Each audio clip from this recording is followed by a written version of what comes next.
23. The burial of Sarah. When Sarah was 127 years old, she died at Kiriath Arba, now called Hebron, in the land of Canaan. There Abraham mourned and wept for her. Then, leaving her body, he said to the Hittite elders, "Here I am, a stranger and a foreigner among you. Please sell me a piece of land so I can give my wife a proper burial."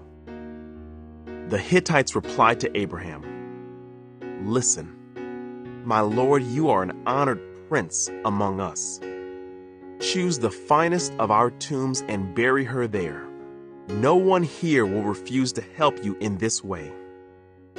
Then Abraham bowed low before the Hittites and said, "Since you are willing to help me in this way, be so kind as to ask Ephron, son of Zohar, to let me buy his cave at Machpelah, down at the end of his field. I will pay the full price in the presence of witnesses, so I will have a permanent burial place for my family." Ephron was sitting there among the others, and he answered Abraham as the others listened, speaking publicly before all the Hittite elders of the town. "No, my lord," he said to Abraham, "please listen to me. I will give you the field and the cave. Here, in the presence of my people, I give it to you. Go and bury your dead." Abraham again bowed low before the citizens of the land, and he replied to Ephron as everyone listened, "No, listen to me. I will buy it from you. Let me pay the full price for the field so I can bury my dead there." Ephron answered Abraham, "My lord, please listen to me. The land is worth 400 pieces of silver. But what is that between friends? Go ahead and bury your dead." So Abraham agreed to Ephron's price and paid the amount he had suggested, 400 pieces of silver, weighed according to the market standard. The Hittite elders witnessed the transaction.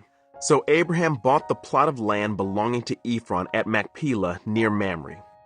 This included the field itself, the cave that was in it, and all the surrounding trees. It was transferred to Abraham as his permanent possession in the presence of the Hittite elders at the city gate. Then Abraham buried his wife Sarah there in Canaan in the cave of Machpelah near Mamre, also called Hebron. So the field and the cave were transferred from the Hittites to Abraham for use as a permanent burial place. 24. A wife for Isaac. Abraham was now a very old man, and the Lord had blessed him in every way. One day Abraham said to his oldest servant, the man in charge of his household, "Take an oath by putting your hand under my thigh. Swear by the Lord, the God of heaven and earth, that you will not allow my son to marry one of these local Canaanite women. Go instead to my homeland, to my relatives, and find a wife there for my son Isaac." The servant asked, "But what if I can't find a young woman who is willing to travel so far from home? Should I then take Isaac there to live among your relatives in the land you came from?" "No," Abraham responded. "Be careful never to take my son there. For the Lord, the God of heaven, who took me from my father's house and my native land, solemnly promised to give this land to my descendants. He will send his angel ahead of you, and he will see to it that you find a wife there for my son. If she is unwilling to come back with you, then you are free from this oath of mine. But under no circumstances are you to take my son there." So the servant took an oath by putting his hand under the thigh of his master Abraham. He swore to follow Abraham's instructions. Then he loaded 10 of Abraham's camels with all kinds of expensive gifts from his master, and he traveled to distant Aram Naharaim. There he went to the town where Abraham's brother Nahor had settled. He made the camels kneel beside a well just outside the town. It was evening, and the women were coming out to draw water. "O Lord, God of my master Abraham," he prayed, "please give me success today and show unfailing love to my master Abraham. See, I am standing here beside this spring, and the young women of the town are coming out to draw water. This is my request. I will ask one of them, 'Please, give me a drink from your jug.' If she says, 'Yes, have a drink and I will water your camels too,' let her be the one you have selected as Isaac's wife. This is how I will know that you have shown unfailing love to my master." Before he had finished praying, he saw a young woman named Rebekah coming out with her water jug on her shoulder. She was the daughter of Bethuel, who was the son of Abraham's brother Nahor and his wife Milcah. Rebekah was very beautiful and old enough to be married, but she was still a virgin. She went down to the spring, filled her jug, and came up again. Running over to her, the servant said, "Please give me a little drink of water from your jug." "Yes, my lord," she answered. "Have a drink," and she quickly lowered her jug from her shoulder and gave him a drink. When she had given him a drink, she said, "I'll draw water for your camels too, until they have had enough to drink." So she quickly emptied her jug into the watering trough and ran back to the well to draw water for all his camels. The servant watched her in silence, wondering whether or not the Lord had given him success in his mission. Then at last, when the camels had finished drinking, he took out a gold ring for her nose and 2 large gold bracelets for her wrist. "Whose daughter are you?" he asked. "And please tell me, would your father have any room to put us up for the night?" "I am the daughter of Bethuel," she replied. "My grandparents are Nahor and Milcah. Yes, we have plenty of straw and feed for the camels, and we have room for guests." The man bowed low and worshiped the Lord. "Praise the Lord, the God of my master Abraham," he said. "The Lord has shown unfailing love and faithfulness to my master, for he has led me straight to my master's relatives." The young woman ran home to tell her family everything that had happened. Now Rebekah had a brother named Laban, who ran out to meet the man at the spring. He had seen the nose ring and the bracelets on his sister's wrists, and had heard Rebekah tell what the man had said. So he rushed out to the spring where the man was still standing beside his camels. Laban said to him, "Come and stay with us, you who are blessed by the Lord. Why are you standing here outside the town when I have a room all ready for you and a place prepared for the camels?" So the man went home with Laban, and Laban unloaded the camels, gave him straw for their bedding, fed them, and provided water for the man and the camel drivers to wash their feet. Then food was served. But Abraham's servant said, "I don't want to eat until I have told you why I have come." "All right," Laban said, "tell us." "I am Abraham's servant," he explained, "and the Lord has greatly blessed my master. He has become a wealthy man. The Lord has given him flocks of sheep and goats, herds of cattle, a fortune in silver and gold, and many male and female servants and camels and donkeys. When Sarah, my master's wife, was very old, she gave birth to my master's son, and my master has given him everything he owns. And my master made me take an oath. He said, 'Do not allow my son to marry one of these local Canaanite women. Go instead to my father's house, to my relatives, and find a wife there for my son.' But I said to my master, 'What if I can't find a young woman who is willing to go back with me?' He responded, 'The Lord, in whose presence I have lived, will send his angel with you and will make your mission successful. Yes, you must find a wife for my son from among my relatives, from my father's family. Then you will have fulfilled your obligation. But if you go to my relatives and they refuse to let her go with you, you will be free from my oath.'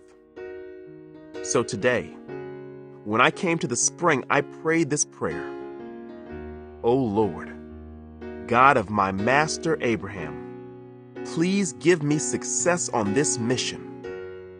See, I am standing here beside this spring. This is my request. When a young woman comes to draw water, I will say to her, please give me a little drink of water from your jug. If she says, yes, have a drink and I will draw water for your camels too, let her be the one you have selected to be the wife of my master's son. Before I had finished praying in my heart, I saw Rebekah coming out with her water jug on her shoulder. She went down to the spring and drew water.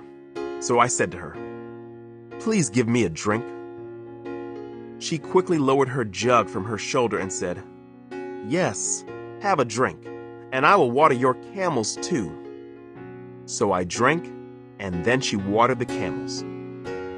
Then I asked, whose daughter are you? She replied, I am the daughter of Bethuel, and my grandparents are Nahor and Milcah. So I put the ring on her nose and the bracelets on her wrist. Then I bowed low and worshiped the Lord.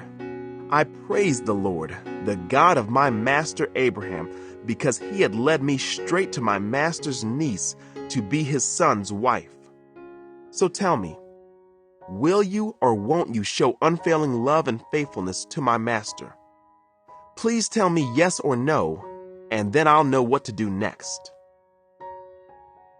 Then Laban and Bethuel replied, the Lord has obviously brought you here, so there is nothing we can say. Here is Rebekah. Take her and go. Yes, let her be the wife of your master's son as the Lord has directed. When Abraham's servant heard their answer, he bowed down to the ground and worshipped the Lord. Then he brought out silver and gold jewelry and clothing and presented them to Rebekah. He also gave expensive presents to her brother and mother. Then they ate their meal, and the servant and the men with him stayed there overnight. But early the next morning, Abraham's servant said, send me back to my master. But we want Rebekah to stay with us at least 10 days. Her brother and mother said, then she can go. But he said, don't delay me. The Lord has made my mission successful. Now send me back so I can return to my master. Well, they said, we'll call Rebekah and ask her what she thinks. So they called Rebekah. Are you willing to go with this man? They asked her. And she replied, yes, I will go. So they said goodbye to Rebekah and sent her away with Abraham's servant and his men. The woman who had been Rebekah's childhood nurse went along with her. They gave her this blessing as she parted. Our sister, may you become the mother of many millions. May your descendants be strong and conquer the cities of their enemies. Then Rebekah and her servant girls mounted the camels and followed the man. So Abraham's servant took Rebekah and went on his way. Meanwhile, Isaac, whose home was in the Negev, had returned from Beer Lahai-roi. One evening as he was walking and meditating in the fields, he looked up and saw the camels coming. When Rebekah looked up and saw Isaac, she quickly dismounted from her camel. Who is that man walking through the fields to meet us? She asked the servant. And he replied, it is my master. So Rebekah covered her face with her veil. Then the servant told Isaac everything he had done. And Isaac brought Rebekah into his mother Sarah's tent, and she became his wife. He loved her deeply, and she was a special comfort to him after the death of his mother. 25. The death of Abraham. Abraham married another wife whose name was Keturah. She gave birth to Zimran, Jokshan, Medan, Midian, Ishbak, and Shua. Jokshan was the father of Sheba and Dedan. Dedan's descendants were the Ashurites, Letushites, and Leumites. Midian's sons were Ephah, Epher, Hanok, Abida, and Eldaah. These were all descendants of Abraham through Keturah. Abraham gave everything he owned to his son Isaac. But before he died, he gave gifts to the sons of his concubines and sent them off to a land in the east, away from Isaac. Abraham lived for 175 years, and he died at a ripe old age, having lived a long and satisfying life. He breathed his last and joined his ancestors in death. His sons Isaac and Ishmael buried him in the cave of Machpelah near Mamre, in the field of Ephron, son of Zohar the Hittite. This was the field Abraham had purchased from the Hittites and where he had buried his wife Sarah. After Abraham's death, God blessed his son Isaac, who settled near Beer Lahai in the Negev. Ishmael's descendants. This is the account of the family of Ishmael, the son of Abraham through Hagar, Sarah's Egyptian servant. Here is a list by their names and clans of Ishmael's descendants. The oldest was Nebaioth, followed by Kedar, Adbeel, Mibsam, Mishma, Duma, Massa, Hadad, Tema, Jeter, Naphish, and Kedemah. These 12 sons of Ishmael became the founders of 12 tribes named after them, listed according to the places they settled and camped.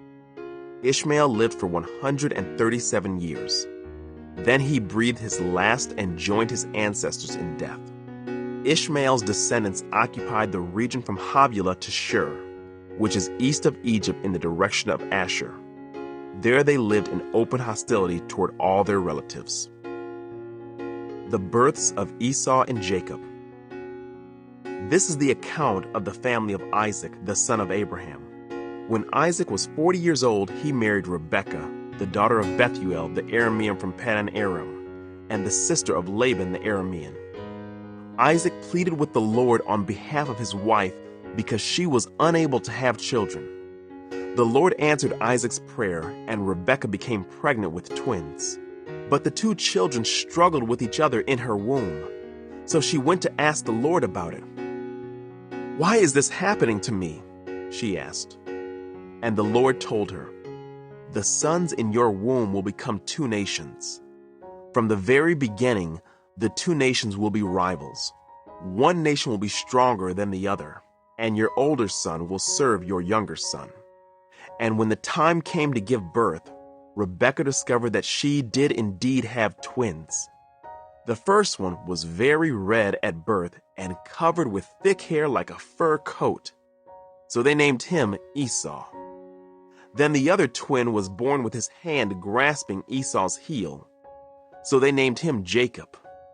Isaac was 60 years old when the twins were born. Esau sells his birthright. As the boys grew up, Esau became a skillful hunter. He was an outdoorsman, but Jacob had a quiet temperament, preferring to stay at home. Isaac loved Esau because he enjoyed eating the wild game Esau brought home, but Rebekah loved Jacob. One day, when Jacob was cooking some stew, Esau arrived home from the wilderness exhausted and hungry. Esau said to Jacob, "I'm starved. Give me some of that red stew." This is how Esau got his other name, Edom, which means red. "All right," Jacob replied, "but trade me your rights as the firstborn son." "Look, I'm dying of starvation," said Esau. "What good is my birthright to me now?" But Jacob said, "First, you must swear that your birthright is mine." So Esau swore an oath, thereby selling all his rights as the firstborn to his brother Jacob. Then Jacob gave Esau some bread and lentil stew. Esau ate the meal, then got up and left. He showed contempt for his rights as the firstborn.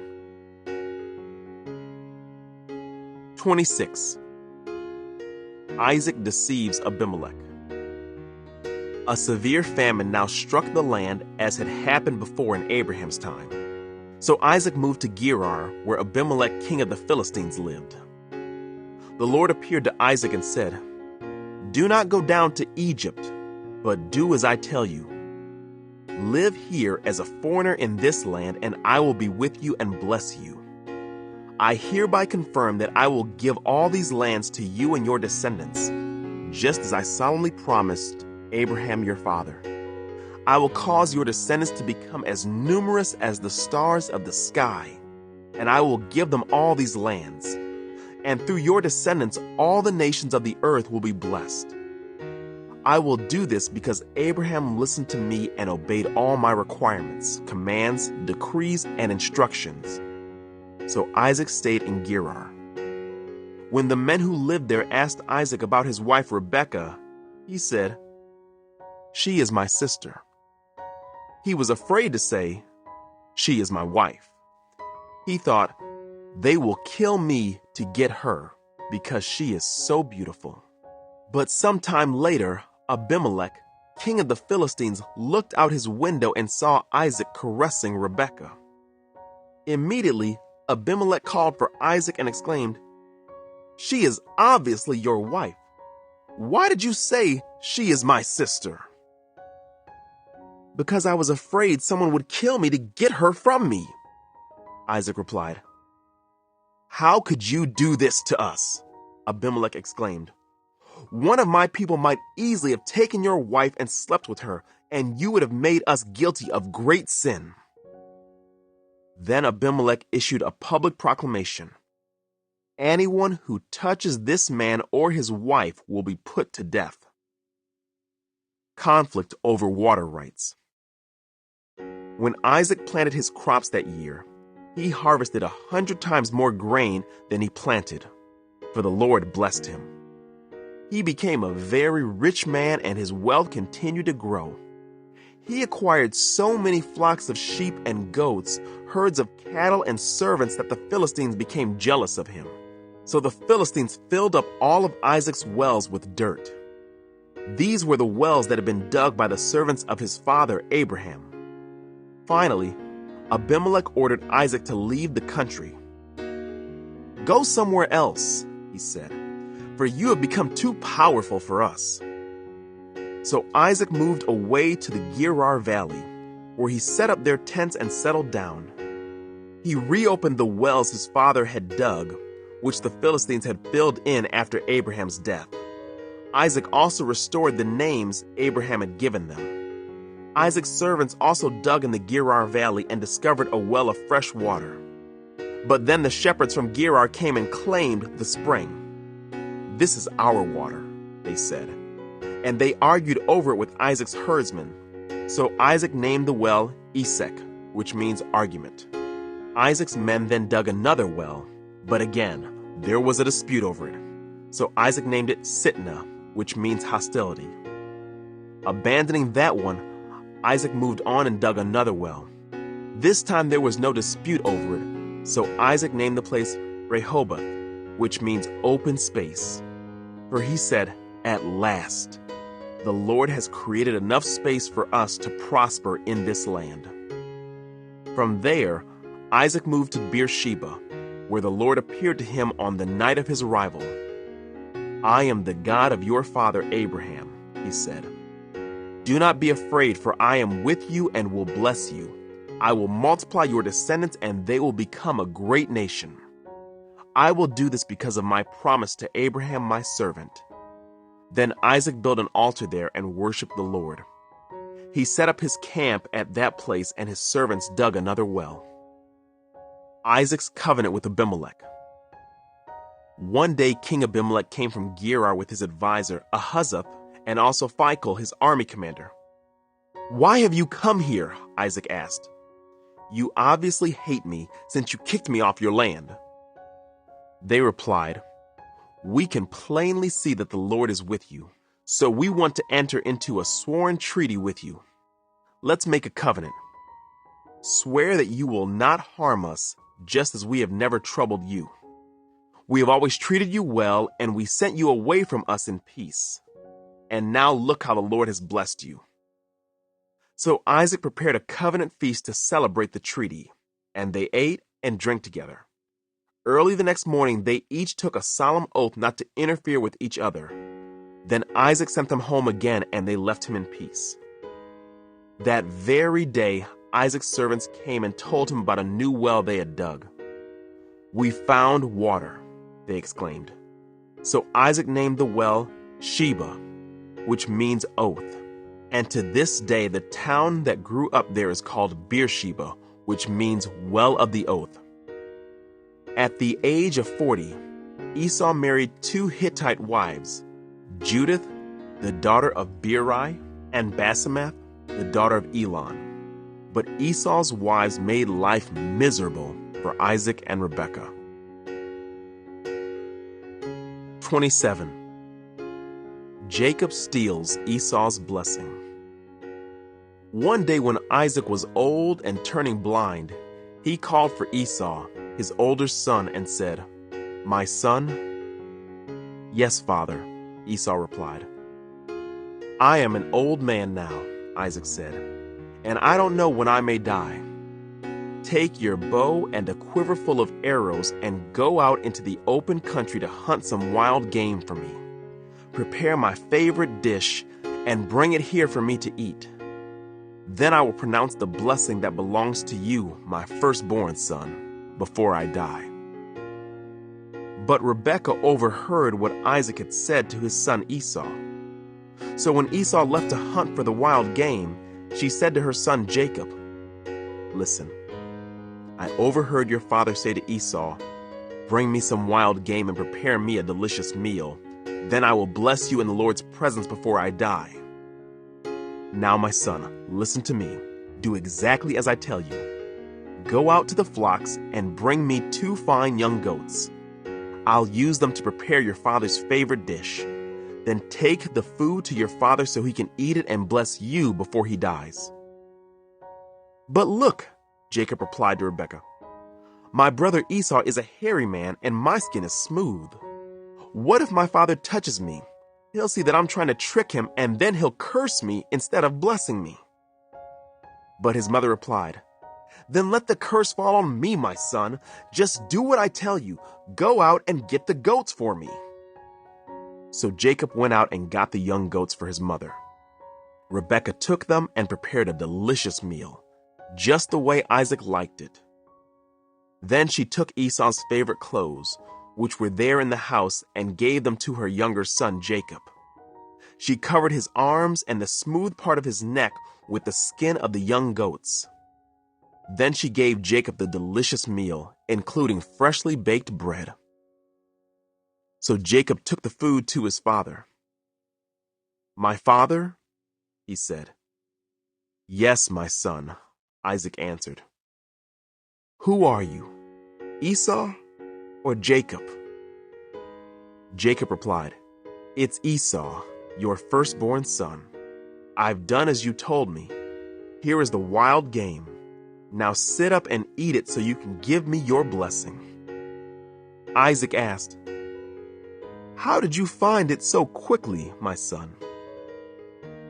"The Lord your God put it in my path," Jacob replied. Then Isaac said to Jacob, "Come closer, so I can touch you and make sure that you really are Esau." So Jacob went closer to his father, and Isaac touched him. "The voice is Jacob's, but the hands are Esau's," Isaac said. But he did not recognize Jacob because Jacob's hands felt hairy just like Esau's. So Isaac prepared to bless Jacob.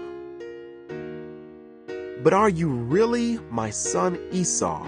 he asked. "Yes, I am," Jacob replied.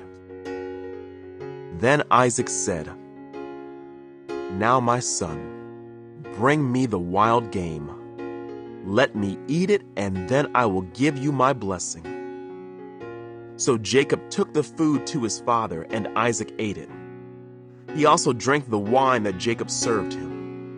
Then Isaac said to Jacob, please come a little closer and kiss me, my son?" So Jacob went over and kissed him. And when Isaac caught the smell of his clothes, he was finally convinced, and he blessed his son.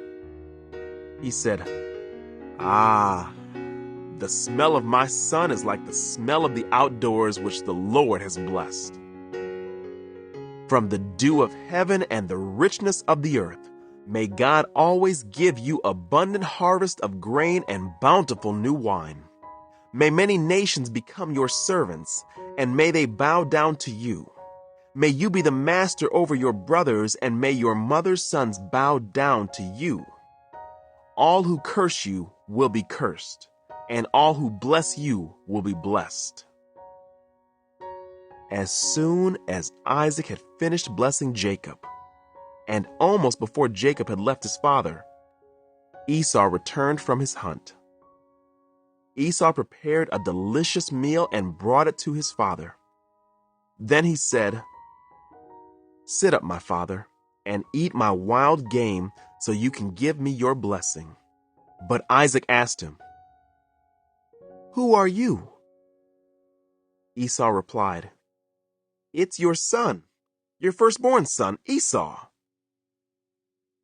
Isaac began to tremble uncontrollably and said, "Then who just served me wild game? I have already eaten it, and I blessed him just before you came. And yes, that blessing must stand." When Esau heard his father's words, he let out a loud and bitter cry. "Oh, my father, what about me? Bless me too," he begged. But Isaac said, "Your brother was here, and he tricked me. He has taken away your blessing." Esau exclaimed, "No wonder his name is Jacob, for now he has cheated me twice. First he took my rights as the firstborn, and now he has stolen my blessing. Oh, haven't you saved even one blessing for me?" Isaac said to Esau, "I have made Jacob your master and have declared that all his brothers will be his servants. I have guaranteed him an abundance of grain and wine. What is left for me to give you my son?" Esau pleaded, "But do you have only one blessing? Oh, my father, bless me too." Then Esau broke down and wept. Finally, his father Isaac said to him, "You will live away from the richness of the earth and away from the dew of the heaven above. You will live by your sword and you will serve your brother. But when you decide to break free, you will shake his yoke from your neck." Jacob flees to Paddan Aram. From that time on, Esau hated Jacob because their father had given Jacob the blessing. And Esau began to scheme, "I will soon be mourning my father's death. Then I will kill my brother Jacob." But Rebekah heard about Esau's plans, so she sent for Jacob and told him, "Listen, Esau is consoling himself by plotting to kill you. So listen carefully, my son. Get ready and flee to my brother Laban in Haran. Stay there with him until your brother cools off. When he calms down and forgets what you have done to him, I will send for you to come back. Why should I lose both of you in one day?" Then Rebekah said to Isaac, "I'm sick and tired of these local Hittite women. I would rather die than see Jacob marry one of them."